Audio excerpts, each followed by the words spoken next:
Today's episode of the More You Know podcast features Jason Redman, who's a retired U.S. Naval officer and Navy SEAL, as well as an author and founder of Wounded Wear. Enjoy the episode. I'm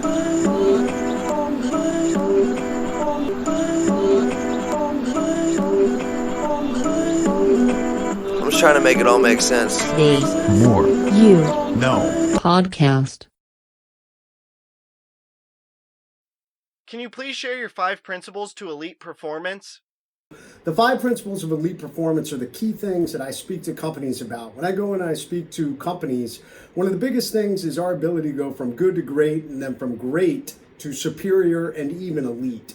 And there are 5 key areas that I think almost every company, every individual, whether it's at the Olympic caliber, whether I saw it in Navy SEALs or whether I saw it in Special Operations members, these 5 areas made all the difference in the world.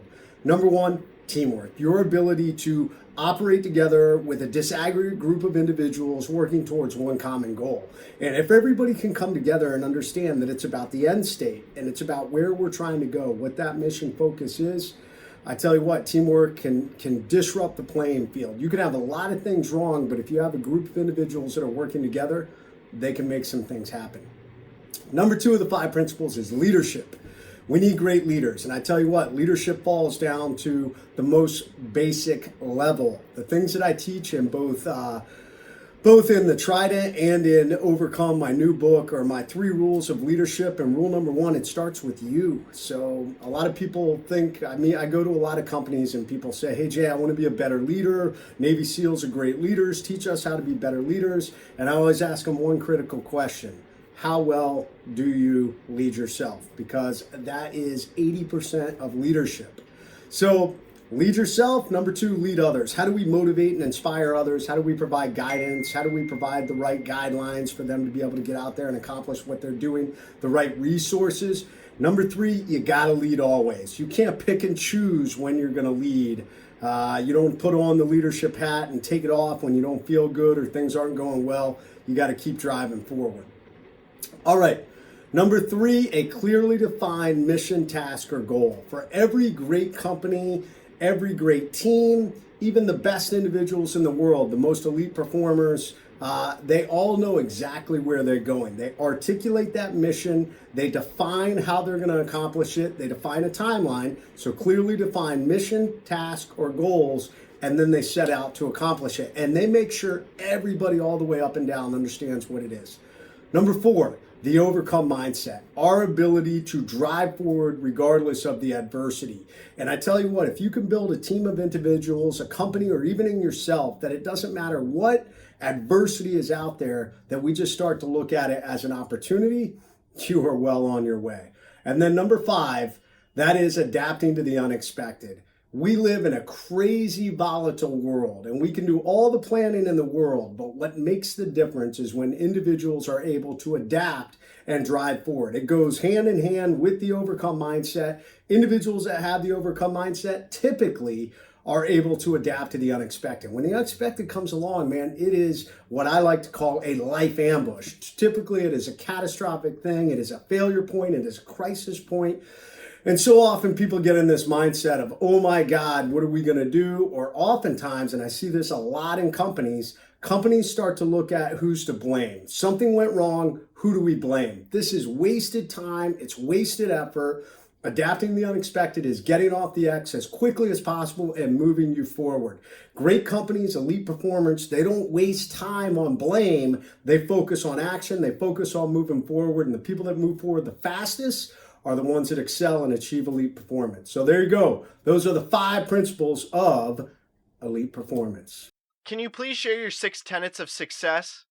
So when I wrote the book, The Trident, my first book that went on to be a New York Times bestseller, as I was writing the book, I started thinking about how do I close this book? And I started thinking about what are the main things that I wish, if I could go back to Jason Redman when he was a young man. And if any of you have not read The Trident, I lived a pretty turbulent military career when I was younger. I was kind of a knucklehead. I made some mistakes. I was arrogant, and I chose the hard path. And I thought to myself, if I could go back and tell 17-year-old Jason Redman what path to follow and what things to take note of.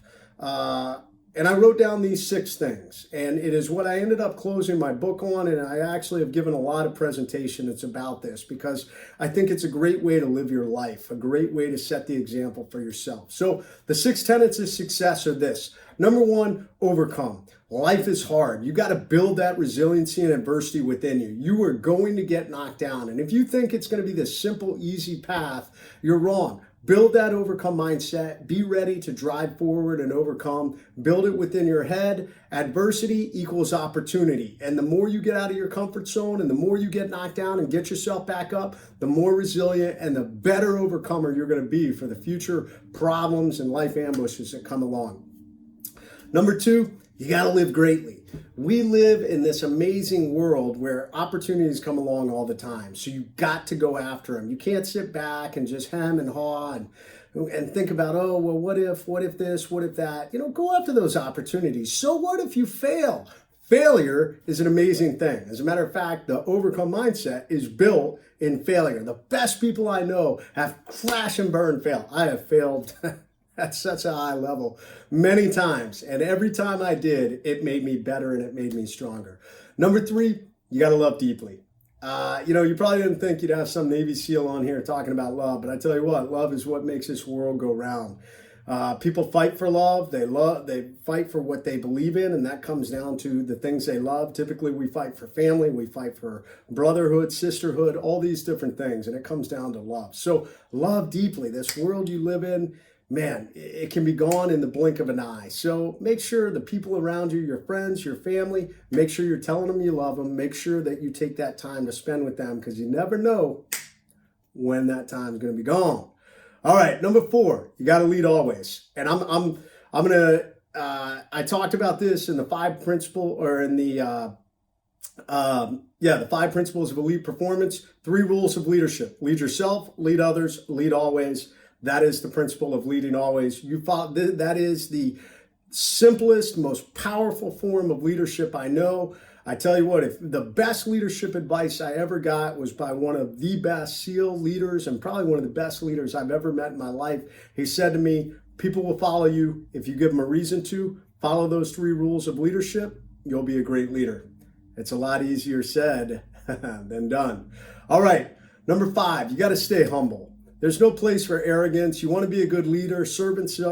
Selfless servant leadership is what will make the difference out there. And it's not about you. It's about the end state. It's about the team. It's about moving the needle in the business, in your business or within your team, and helping others while you do it. And just stay humble, man. Everybody out there, we all started out as babies. We all started out as individuals. We all put our pants on the same way, and there's no place for it. I can't stand arrogance. I was an arrogant guy once. I've toned it down, and I just try and be thankful for the things I have and have gratitude. And number 6, you got to live a life with no regrets. So, every day you have an opportunity to make decisions, big ones, small ones, and oftentimes we make decisions that are bad decisions. And sometimes they're bad decisions that have lifelong repercussions. So just take a split second before you make a decision to do something. Be wary. Alcohol and obviously things that alter the mind, they're dangerous because sometimes they will lead us to make decisions that we wouldn't have made in a sane mind. And oftentimes I've watched so many people that have made bad decisions, including me. I've made bad decisions before that I said, you know what? I wish I hadn't have done that. So I now try and live my life in a way that I say, you know what, I have no regrets. If I was to die right now, I would be able to say, you know what, I did it right, no regrets, but I got a second chance. I came close to death and I got to come back. Not everybody gets that. Those are the 6 tenets of success. What advice do you have for discovering your life's purpose? So I taught an entire class about this in a program I ran called the Overcome Academy. And it was for wounded warriors to help them find their purpose.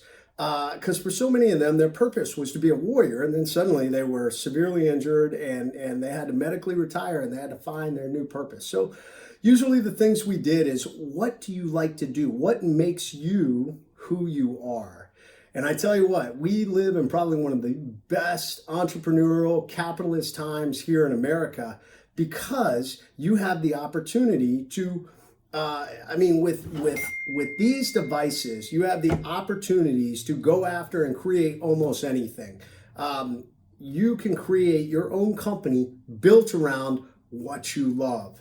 And I really encourage people to do that. If you have a hobby, if you have a passion, build a career around it because you'll enjoy doing it. Don't get me wrong. I'm not gonna be this idealistic person that tells you you'll never have a bad day. I've heard some of those things out there. If you do what you love, you'll never work a day in your life. I think that's one of the quotes out there. I don't care what you do. At some point, you will hit days where you're like, why am I doing what I'm doing?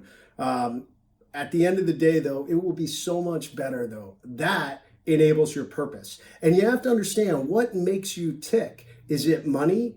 Is it freedom? Is it being around a strong team? All those things are critical in understanding what really will drive you and enable your purpose. So there's a lot of soul searching that goes into it, but that's what I tell people. Get down into who you are. What are your hobbies? Are you an introvert or an extrovert? Do you like working with a team? Do you like working by yourself? Do you like to travel? Do you like freedom? All those things drive into enabling your purpose and getting out there and making a difference. And I tell you what, once you find it, don't settle. So many people settle because it's hard. Because going after your purpose or creating a new thing or creating a new business or driving after your dreams is not this simple little path that you go skipping down the yellow brick road to get there. It's a grind. And I'm still grinding. And I've achieved a decent level of success in my life. But I'm still grinding. I'm still out there. And there are so many days I just tell myself, man, how blessed am I? And then there are other days I'm like, man, I need a break. So at the end of the day, find your purpose, figure out what makes you tick, and it's the way to go. So why do some people move through adversity and others fall underneath it? Comfort zone. So many people in this day and age, I write about this in my new book, Overcome, that we are losing the grit and the tenacity and the resiliency that I believe made America into what it is. And it has a lot to do with the comfort zone. It has a lot to do with people are unwilling to get out of their comfort zone. They don't want to push themselves. They don't want to deal with uncomfortable situations, even uncomfortable beliefs. If somebody has a belief that they disagree with, instead of listening to it and entertaining it and trying to put yourself in their shoes, even if you may never get to the point that you agree with their viewpoint, at least you can respect where they come from and have a civil conversation. We're starting to get to a world where there are no more civil conversations. People are unwilling to get outside of their comfort zone and immediately go to this area where they're just, hey, I don't want to listen to that, so I'm going to step away. I'm unwilling to get uncomfortable. So building an overcome mindset is all about getting outside of your comfort zone. It is about driving through. One of the basic places you can create this, believe it or not, is in physical fitness. That is one of the reasons why a lot of your military forces, especially your special operations unit, they are incredibly hard physically.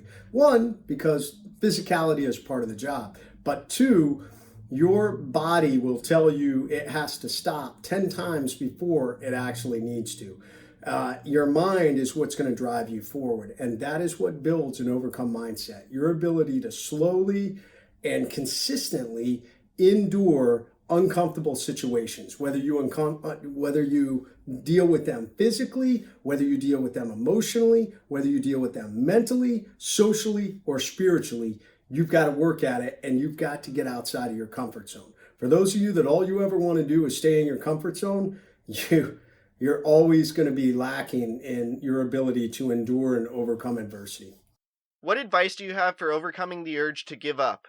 Yeah, at the end of the day, giving up, I'm going to give this from two different, one of the things that I learned as a young SEAL is we never quit. And going through SEAL training, we have a bell as you go through training. And if you ever want to quit, all you have to do is ring the bell. It is not a mandatory program.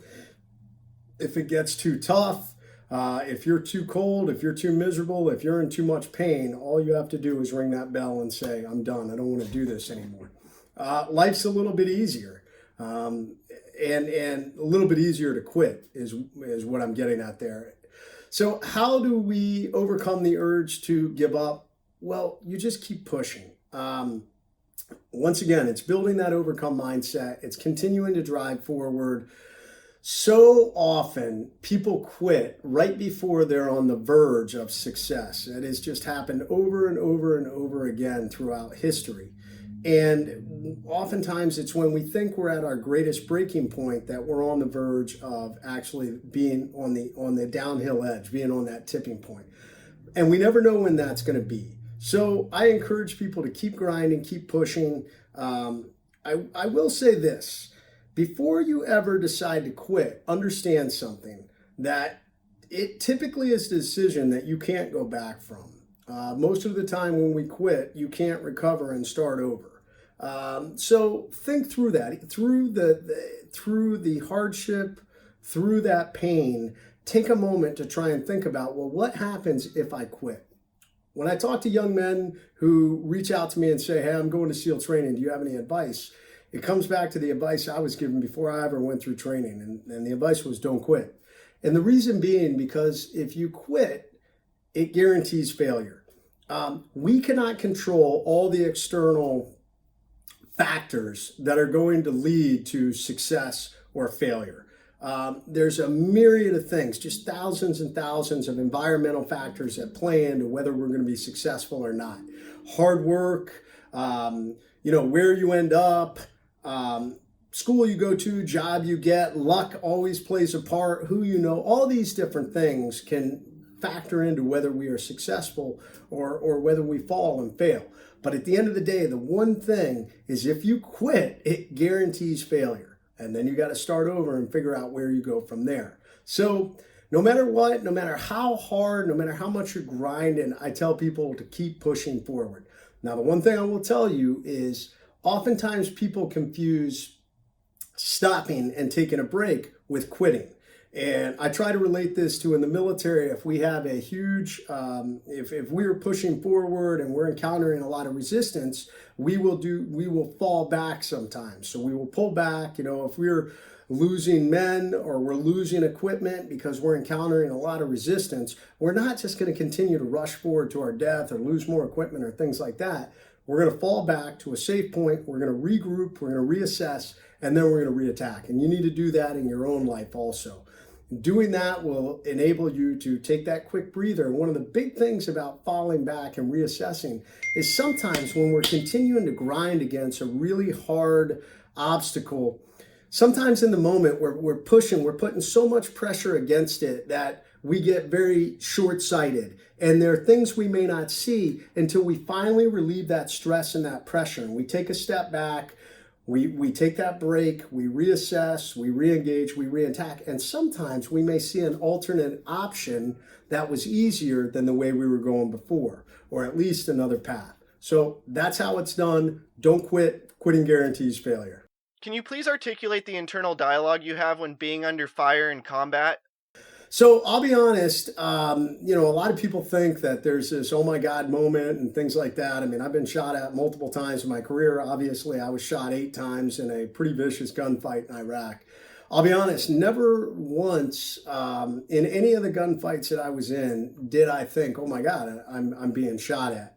And there's a reason for that. And the reason is purpose and mission. So we had trained to the point that I knew what needed to be done if a firefight developed. If we were in a gun battle, there were specific tasks that needed to be done. And everybody within a military unit has the same thing. They need to be returning fire. They're going to have lanes of fire. They're looking for where the enemy is. As a leader, it gets even bigger and more complex. So there are all these things that you're thinking about. You're thinking about, where are my guys? Where is the enemy? How much fire am I taking?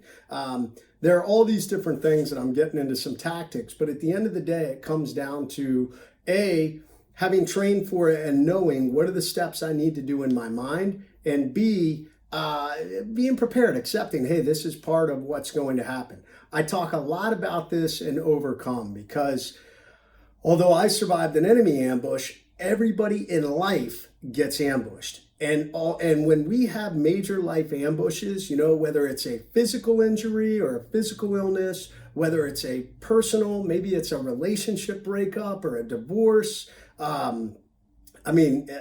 Sexual trauma. There are all kinds of things, the loss of a loved one, the loss of a child, or it can be business. It can be a business failure, lawsuits. It's all these things are life ambushes.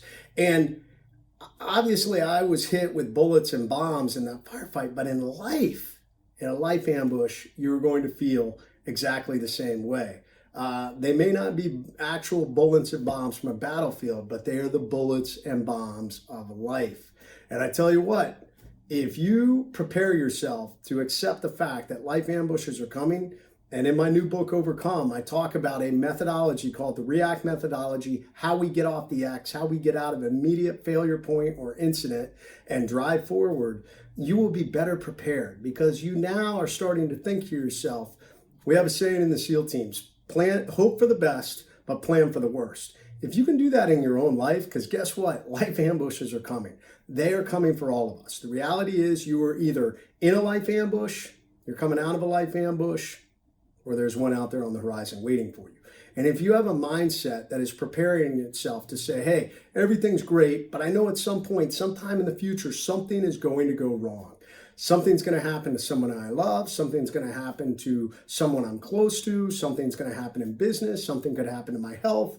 We hope that none of that will happen. But if you have the mindset to be able to react, and react is it's an acronym. It's a step-by-step process to deal with a crisis that I talk about in my new book, Overcome. You will be better prepared to get out of that incident and drive forward as opposed to people that just get knocked down.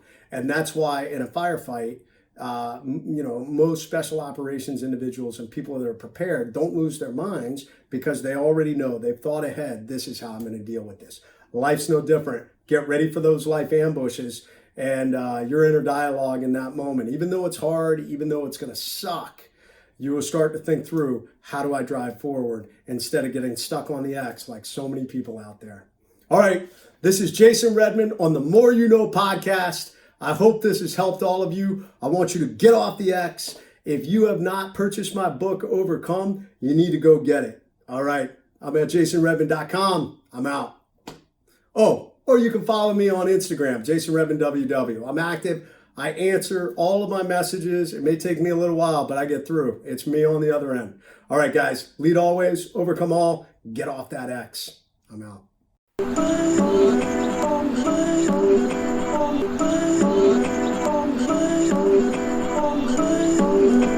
I'm just trying to make it all make sense. The More You Know podcast.